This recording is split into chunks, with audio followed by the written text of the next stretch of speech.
I am a family of five. I have a wife, one wife, and I have three kids. And my eldest, as of today, this year she is 18 years old. And then I have a son who is 14 years old.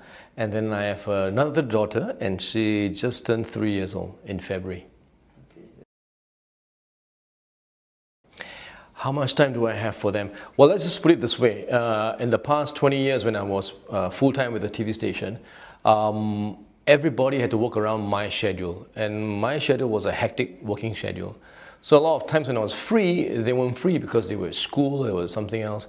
And when the school holidays came along, I wasn't free because I was filming, busy filming and all that. Now it's the opposite. Now I am at home, waiting for them to be free, so that whenever they are free, I can do stuff with them, either as a family as a whole, or I do it individually, meaning that I spend time with maybe father and son, or father and baby, I bring her to the zoo, for example, or father and daughter, we go out for a movie, or husband and wife, and my wife, we go for a date, which was so lacking in the past few years. Yeah. I think my children will say that the best thing about traveling is that there's no more household chores. So everything is room service and taken care of by housekeeping. But beyond that, I think it allows the whole family to be taken out of an environment that may have become too routine, maybe even too stressful. And when you get out to a new environment, your eyes are open to new horizons. There is a phenomena that happens, the family bonds. Because everybody is starting on the same fresh page and they're sharing the experience, and that's something that you cannot get by just looking at the TV and say, oh look, there's a nice mountain there, oh that's a good bird, lion. No, you have to travel and be there, and that's when the family really learns more about each other, learns more about the world, and just basically bond better. When I left, my first trip that I wanted to do was something that I had promised my son for 3 years and turned him down. He had been asking to go for a snow-filled holiday, and every time I said no, Daddy is busy filming. So this time around, we booked on a dream trip to Rovaniemi. And for those who don't know, Rovaniemi is in the Arctic Circle, and there's a town called the Lapland town, and it is the official Santa Claus town. And we booked it for Christmas. Everywhere there was Santa Claus. Everywhere there was snow. It was beautiful. It was so white, so clean. I felt like eating the place because it's so white and clean. It's like it's not dirty at all.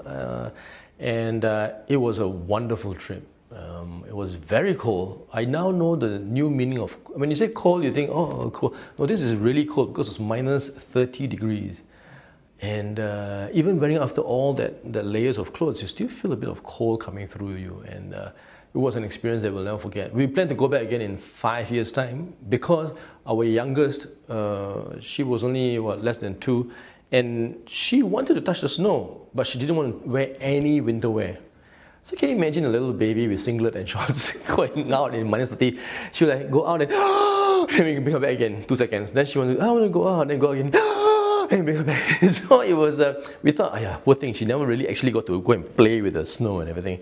But it was hard to explain to her because her mind couldn't understand, why am I putting on so many cloths on my body?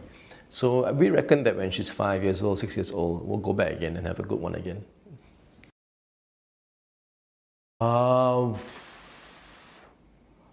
I gotta say I've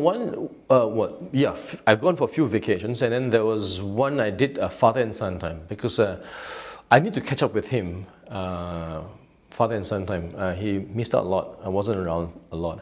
So I booked us on a dream trip to Bali. It was a water theme park trip. We got passes to go to the water theme park and everything. We were having a wonderful time, and because it's just two boys, right? So we can eat what we want. We actually ate ice cream first and then had the lunch kind of thing, and just eat hot dogs and pizzas, nothing healthy at all.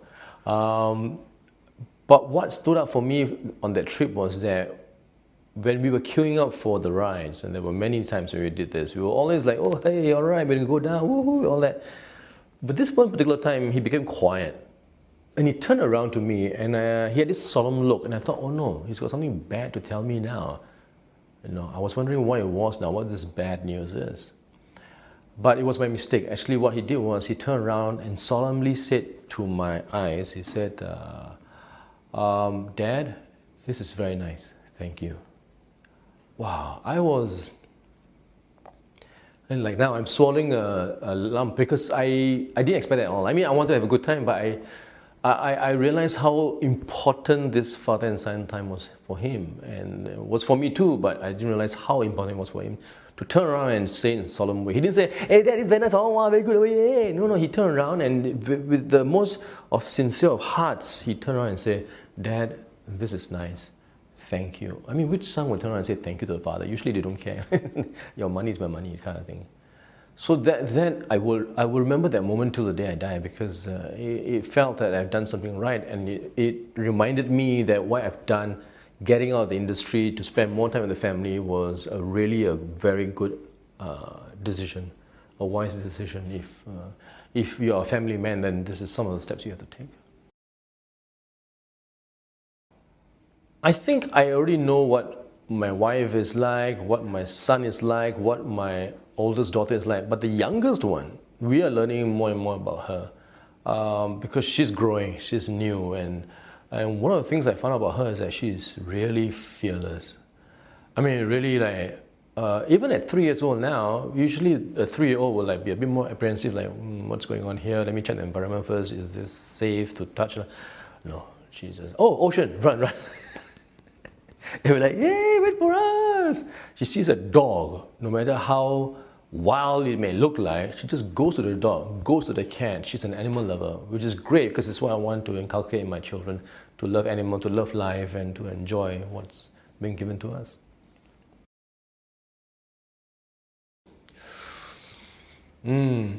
I've been to a few places. I'm torn, no, because there's so many good places to go to, and of course DreamTrips allow me to go there, and that's a problem I have. When I see the DreamTrips, I want to go for this one. No, I think I want to go for that one. No, I think I want to go for this one. There's so many, it's insane. It's between Australia, I know this is going to be weird, between Australia, India, China, and Ireland. I don't know why, but Ireland seems so far away and cold. And it's all about the castles and the knights and all that, and that attracts me. China, I want to go and see the Great Wall of China, and just China is such a big country, and it's the more I learn about it, the more I realize that it's got Russian influences, it's got Indian influences as well.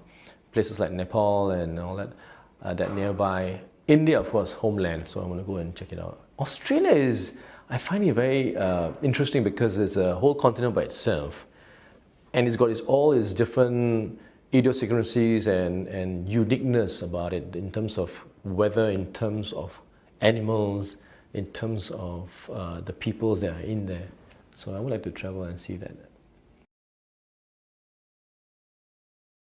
When we are planning for family getaway, my wife and I, of course, especially my wife, she's very she makes it a point to note what is child friendly, because you don't want to go to a holiday with your children there and then there's a sign there saying only adults. Then what do the children do? They cannot just sit down there on the road like homeless people and wait for the adults to do their stuff. We also will take care of toilet breaks, toilet stops, because the little one now that we have a 3-year-old will suddenly say, and she doesn't say I need to go to the toilet. She will say, it's very cute, she will say, do we need to go to the toilet? And that's even more threatening, It's like, do we need to go to the toilet? And then we're like, okay, we need to. And then we have to start looking for it. So we always have to be aware of where the toilets are every hour, to just have in a peripheral view that somewhere there's a toilet nearby. Then there also is with kids. I think with kids, you cannot rush your travel itinerary. You have to be, and which is what travel should be about, should be relaxed and all that. So we always make it a point to have a good meal time. In our travels, we put aside 1.5 hours to 2 hours for lunch and dinner and breakfast. And I think that's great, because when you sit down and you eat, you look around, if you're eating outside, for example, you talk. And that's great, because the family then bonds better, is closer. What can I recommend to a family?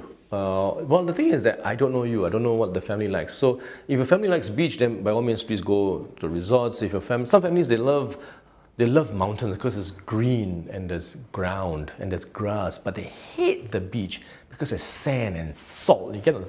I have some friends, sand and slipper. They cannot. No, I won't get out.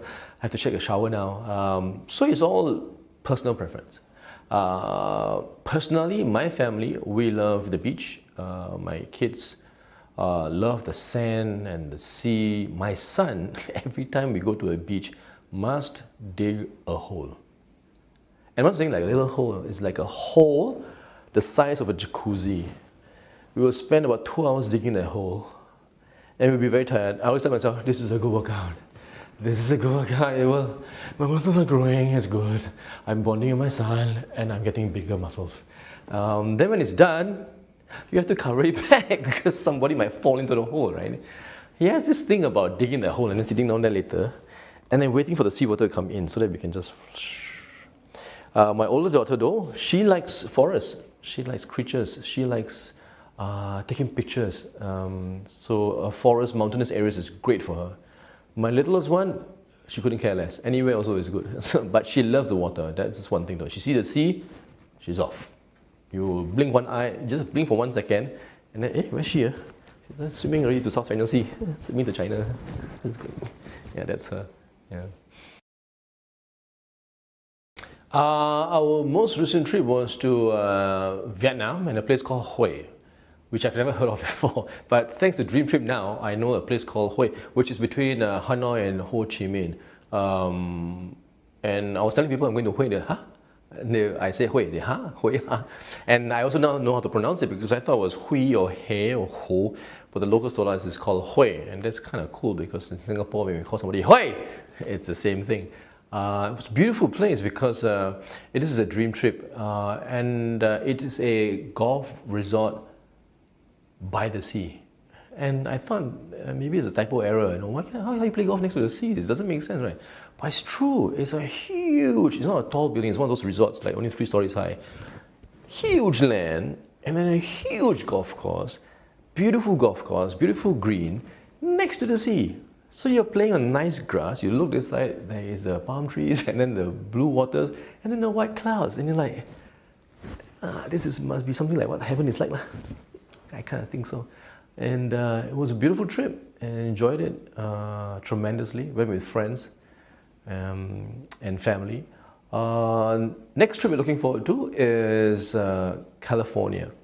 Why we're going there? We're going on a trip to Disneyland. We booked it on DreamTrips, Anaheim. And you might think, oh, it must be for the little one because she said, no. This trip is for the oldest one. The reason being is that she's going to go into university. And then she told her family, hey, before I go to university, I will have no time for all this enjoyment stuff. We all go for one more theme park trip? And we thought, yeah, why not? Let's do this. And then we figured that, so we booked a Anaheim trip through DreamTrips for 4 days, 3 nights. And then we thought, since we are already there, we might as well enjoy a bit more. So we're going to spend about a month in California. We're going to go to different places, go to San Diego, go to San Francisco, go to Las Vegas, and go to Monterey Bay. There's a huge it's like our SEA aquarium, sea aquarium thing. And we were there before with my oldest daughter when she was just 4 years old. So it's kind of like a nice homecoming trip to us. It'll be quite nice. Yeah, looking forward to it. Some of my travel must-have. Okay, let me just show you some, not all, just some. Okay, here we go. Sunglasses. Not to look cool, but because it's sunny, then you protect yourself. And I like to drive a lot when I'm on a holiday, so it helps. Sunglasses. Of course, your wallet. You need everything there. Your credit cards are there. Money. iPad. This is, well, I always tell my wife this is for the littlest one in case she gets bored or whatever, we can show her this, but usually it's me using And then of course phone to keep in touch with anybody, to call anybody, emergency, GPS, maps and all that. And then about 12 underwears inside of different colors. Cannot show you. Shy.